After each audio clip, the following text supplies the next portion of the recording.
Rich dad poor dad अध्याय 10। और ज्यादा चाहिए, कुछ काम जो आपको करने चाहिए। हो सकता है कि कई लोग मेरे 10 कदमों से संतुष्ट न हों। उनकी नजर में यह फिलॉसफी ज्यादा है और इसमें काम की बातें कम है। मैं यह मानता हूँ कि फिलॉसफी भी उतनी ही महत्वपूर्ण है जितने की काम की बातें। ऐसे कई लोग हैं जो सोचने के बजाय करना चाहते हैं, और ऐसे लोग भी हैं जो सोचते हैं परंतु करते कुछ नहीं है। मैं यही कहूंगा कि मैं दोनों प्रकार के लोगों का संयोग हूँ। मैं नए विचारों को पसंद करता हूँ और मैं काम करना भी पसंद करता हूँ। तो उन लोगों के लिए जो किस तरह शुरू करें के बारे में कुछ मार्गदर्शक बातें जानना चाहते हैं, मैं संक्षेप में कुछ ऐसी बातें बताऊंगा जो मैं करता हूँ। आप जो कर रहे हैं वह करना बंद कर दें। दूसरे शब्दों में, अवकाश लें और यह आकलन करें कि कौन सी चीज काम आ रही है और कौन सी चीज काम नहीं आ रही है। पागलपन की परिभाषा यही है कि आप वही चीज करते चले जाएं और अलग परिणाम की अपेक्षा करें। जो सफल नहीं हो रहा है वह करना बंद कर दें और कुछ नया करने की खोजें। नए विचारों की तलाश करें। नए निवेश के विचारों के लिए मैं किताब की दुकान में जाता हूँ और अलग अलग तथा अनूठे विषयों पर पुस्तकें ढूंढता हूँ। मैं उन्हें फार्मूलों का नाम देता हूँ। मैं कैसे करें पुस्तकें उस फार्मूले के लिए खरीदता हूँ जिसके बारे में मैं कुछ भी नहीं जानता। उदाहरण के लिए, मैंने एक किताब की दुकान में जोएल मास्कोविट्ज की पुस्तक द 16% सॉल्यूशन देखी। मैंने वह पुस्तक खरीदी और पढ़ डाली। तत्काल काम करें। अगले बुधवार को मैंने बिल्कुल वही किया जो पुस्तक में कहा गया था। मैंने हर कदम पुस्तक के अनुसार उठाया था। वकीलों के ऑफिसों या बैंक में मैंने रियल एस्टेट के सौदों के साथ भी यही किया है।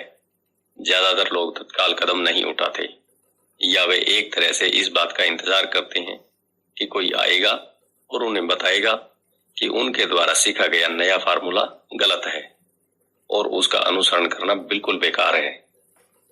मेरे पड़ोसी ने मुझे बताया कि मेरा 16% का फार्मूला क्यों बेकार है।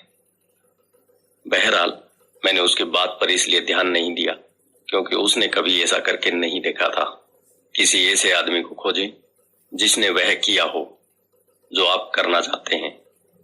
उन्हें लंच पर ले जाएं, उनसे टिप्स लें, बिजनेस की बारीकियां समझें। अपने 16% के प्रमाण पत्रों के लिए मैं काउंटी टैक्स ऑफिस गया और मैंने वहां पर काम करने वाले सरकारी कर्मचारियों को खोजा। मैंने यह पाया कि वह भी इनमें निवेश करती है। तत्काल ही मैंने उसे लंच का न्योता दे दिया। उसने रोमांचित होकर मुझे यह समझा दिया इसे कैसे करना है और उसने अपना पूरा ज्ञान मेरे सामने परोस दिया। लंच के बाद उसने पूरे दिन मुझे वह जगहें दिखाई जहां मैं इस तरह का सौदा कर सकता था। अगले दिन तक मैंने उसकी मदद से 2 बड़ी जायदादों को पा लिया था और मैं तब से उन पर 16% की दर से ब्याज कमा रहा हूं। मुझे पुस्तक पढ़ने में 1 दिन लगा, कदम उठाने में 1 दिन लगा, लंच में 1 घंटा लगा और 2 बड़े सौदे करने में केवल 1 दिन लगा। कक्षाओं में भाग लें और टेप खरीदें। मैं अखबारों में नई और रोचक कक्षाओं की खबर रोजाना खोजता रहता हूँ। इनमें से कई तो मुफ्त होती है या उनकी फीस बहुत कम होती है। मैं जो सीखना चाहता हूँ उस विषय पर मैं महंगे सेमिनारों में भी जाता हूँ। मैं इसलिए अमीर हूँ और मुझे इसलिए नौकरी करने की कतई जरूरत नहीं है क्योंकि मैंने इस तरह के पाठ्यक्रमों में भाग लिया है। मेरे कुछ दोस्त हैं जो मुझे यह बताया करते थे कि इस तरह के कार्यक्रमों में भाग लेकर मैं अपना समय और पैसा दोनों बर्बाद कर रहा हूँ। वे आज भी वही काम कर रही हैं। हमेशा ऑफर देते रहें। जब भी मैं कोई रियल एस्टेट की प्रॉपर्टी चाहता हूँ तो मैं कई प्रॉपर्टी देखता हूँ और आमतौर पर एक ऑफर लिख देता हूँ। अगर आप नहीं जानते कि सही ऑफर क्या होना चाहिए तो यह मैं भी नहीं जानता। यह तो रियल एस्टेट एजेंट का काम है। वे ऑफर का आंकड़ा देते हैं। मैं जहां तक संभव हो सकता है कम से कम काम करता हूँ। मेरी एक मित्र चाहती थी कि मैं उसे अपार्टमेंट हाउस खरीदना सिखाऊं। एक शनिवार को वह, उसका एजेंट और मैं गए और हमने 6 अपार्टमेंट हाउस देखे। 4 तो घटिया थे परंतु 2 अच्छे थे। मैंने उससे कहा कि वह सभी 6 पर ऑफर लिखे और मालिकों द्वारा मांगी गई कीमत से आधी का ऑफर दें। यह सुनते ही उसे और उसके एजेंट को दिल का दौरा पड़ते पड़ते बचा।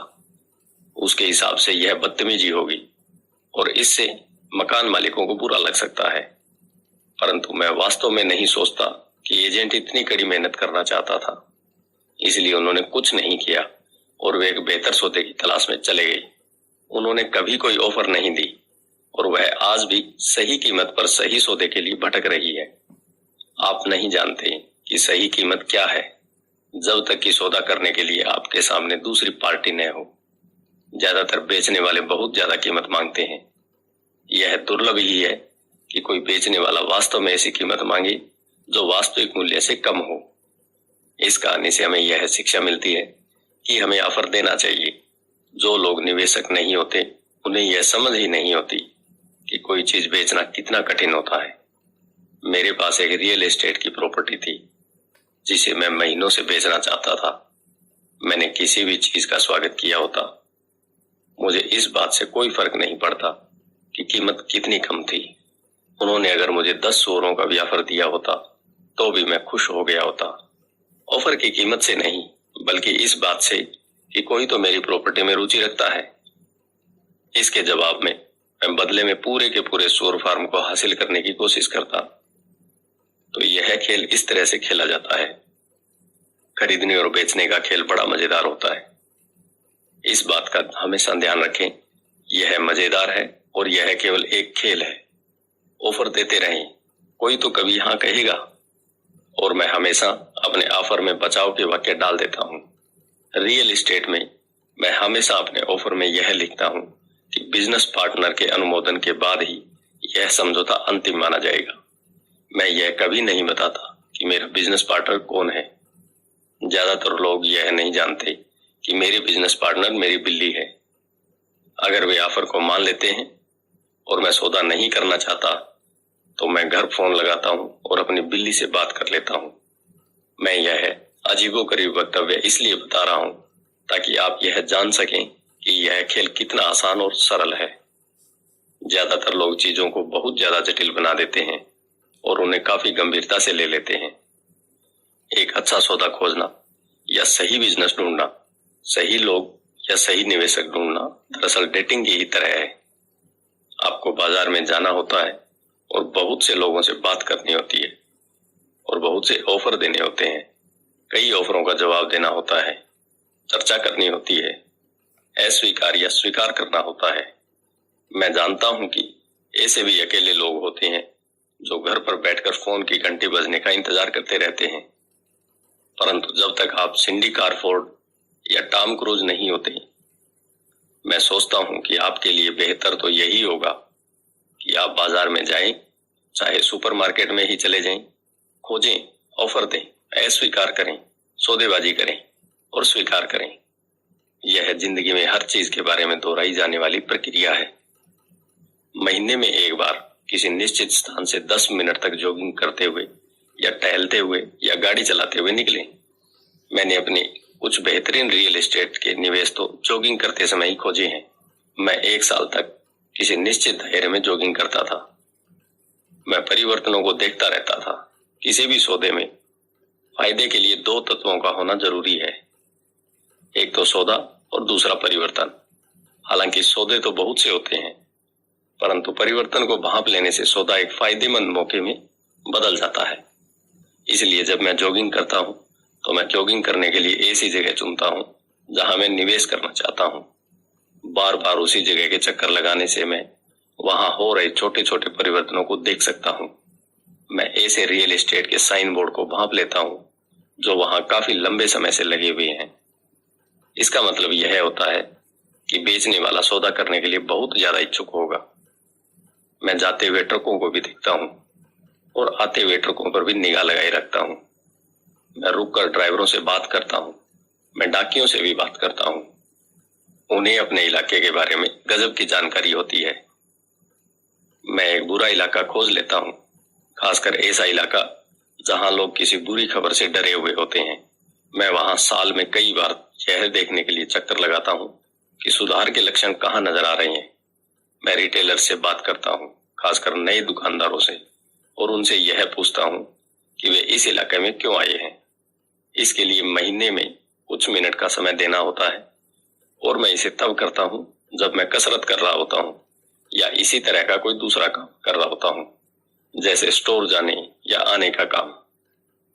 स्टॉक के मामले में मुझे पीटर लिंच की पुस्तक बीटिंग द स्ट्रीट इसलिए बहुत ज्यादा पसंद है क्योंकि इसमें ऐसे स्टॉक को चुनने का फार्मूला दिया गया है जिनकी कीमतें बढ़ने वाली हैं। मैंने यह पाया है कि कीमत बढ़ने के सिद्धांत हर जगह एक जैसे होते हैं, चाहे वह रियल एस्टेट हो, स्टॉक हो, म्यूचुअल फंड हो, नया पालतू कुत्ता हो, नया घर हो, नया जीवन साथी हो या लॉन्ड्री के डिटर्जेंट पर बार्गेनिंग हो। प्रक्रिया लगभग वही रहती है। आपको यह जानने की जरूरत होती है कि आप किसकी तलाश कर रहे हैं और इसके बाद आपको उसे तलाशना होता है। ग्राहक हमेशा गरीब क्यों रहेंगे? जब सुपरमार्केट में कोई सेल लगती है, जैसे टॉयलेट पेपर की, तो ग्राहक दौड़कर स्टॉक इकट्ठा कर लेते हैं। जब स्टॉक मार्केट में सेल लगती है, जिसे सामान्यतया क्रैश या उतार या सुधार कहा जाता है, तो ग्राहक इससे दूर भाग जाते हैं। जब सुपरमार्केट अपनी कीमतें बढ़ा देता है, तो ग्राहक कहीं और जाकर खरीदारी करता है। जब स्टॉक मार्केट अपनी कीमतें बढ़ा देता है, तो ग्राहक खरीदना शुरू कर देता है। सही जगहों पर खोजिए। मेरे पड़ोसी ने कंडोमिनियम $1,00,000 में खरीदा। मैंने उसके बगल में ही वैसा ही कंडोमिनियम $50,000 में खरीदा। उसने मुझे बताया कि वह कीमतों के बढ़ने का इंतजार कर रहा है। मैंने उससे कहा कि फायदा खरीदते समय होता है, न कि बेचते समय। उसने एक ऐसे रियल एस्टेट ब्रोकर को चुना था जिसकी खुद की कोई प्रॉपर्टी नहीं थी। मैंने एक बार बैंक के फोरक्लोजर डिपार्टमेंट की मदद ली थी। मैंने एक कक्षा में $500 की फीस देकर यह सीखा था कि ऐसा कैसे किया जा सकता है। मेरे पड़ोसी का विचार था कि रियल एस्टेट में निवेश की कक्षा के लिए $500 की फीस बहुत महंगी थी। उसने कहा कि उसके पास न तो इतने पैसे हैं, न ही समय, इसलिए अब वह कीमत बढ़ने का इंतजार कर रहा है। मैं पहले तो उन लोगों की तलाश करता हूँ जो खरीदना चाहते हैं, फिर मैं उस व्यक्ति को ढूंढता हूँ जो बेचना चाहता है। मेरा एक दोस्त एक प्लॉट ढूंढ रहा था। उसके पास पैसा था, परंतु उसके पास समय नहीं था। मैंने भी ढूंढना चालू किया और मुझे अपने दोस्त की जरूरत से बड़ा टुकड़ा मिल गया। मैंने इसे एक विकल्प के साथ जोड़ दिया। अपने दोस्त को फोन किया और उसे इसका ऑफर दिया। उसे जमीन का छोटा टुकड़ा चाहिए था, इसलिए मैंने उसकी जरूरत का टुकड़ा उसे बेच दिया और जमीन खरीद ली। जमीन का बाकी बचा टुकड़ा मैंने मुफ्त में ही अपने पास रख लिया। इस कहानी से हमें यह शिक्षा मिलती है कि केक खरीदो और उसे टुकड़ों में बांट दो। ज्यादातर लोग अपनी हैसियत के मुताबिक सामान की खोज करते हैं, इसलिए ये कम सामान की ज्यादा कीमत चुकाते हैं। छोटे विचार वाले लोगों को बड़े अवसर नहीं दिखते। इसलिए अगर आप ज्यादा अमीर बनना चाहते हैं तो पहले तो बड़े विचारों को सोचना शुरू कीजिए। दुकानदार ज्यादा सामान खरीदने वालों को डिस्काउंट देते हैं और वे केवल ऐसा इसलिए करते हैं क्योंकि ज्यादातर व्यवसायी ज्यादा खर्च करने वाले लोगों को पसंद करते हैं। अगर आप कम खर्च भी करते हो तो भी आपको हमेशा बड़े विचार को ही सोचना चाहिए। जब मेरी कंपनी को कंप्यूटर खरीदने थे तो मैंने अपने बहुत से दोस्तों से फोन पर पूछा कि क्या उन्हें भी कंप्यूटर खरीदना है। हम सब मिलकर कई डीलरों के पास गए और एक बढ़िया सौदा कर लिया।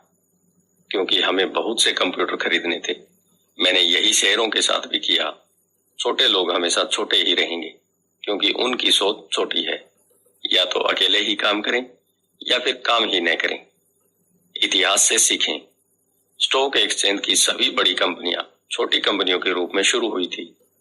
कर्नल सैंडर्स तब तक अमीर नहीं हुए थे जब तक 60 साल की उम्र में उन्होंने अपना सब कुछ नहीं गंवा दिया था। बिल गेट्स 30 साल से भी कम उम्र में दुनिया के सबसे अमीर लोगों में से एक हैं। सक्रियता हमेशा निष्क्रियता को हरा देती है। अवसर पहचानने के लिए केवल कुछ ही चीजें हैं जो मैं करता आया हूं और अब भी कर रहा हूं। इनमें से सबसे महत्वपूर्ण शब्द है किया और करो। जैसा इस पुस्तक में कई बार दोहराया जा चुका है, संपत्ति के पुरस्कार को पाने से पहले आपको सक्रिय होना पड़ेगा। तो काम पर जुट जाएं अभी से ही। धन्यवाद। आइए चलते हैं उपसंहार की तरफ। केवल $7,000 में ही कॉलेज की शिक्षा। आपका दिन शुभ हो।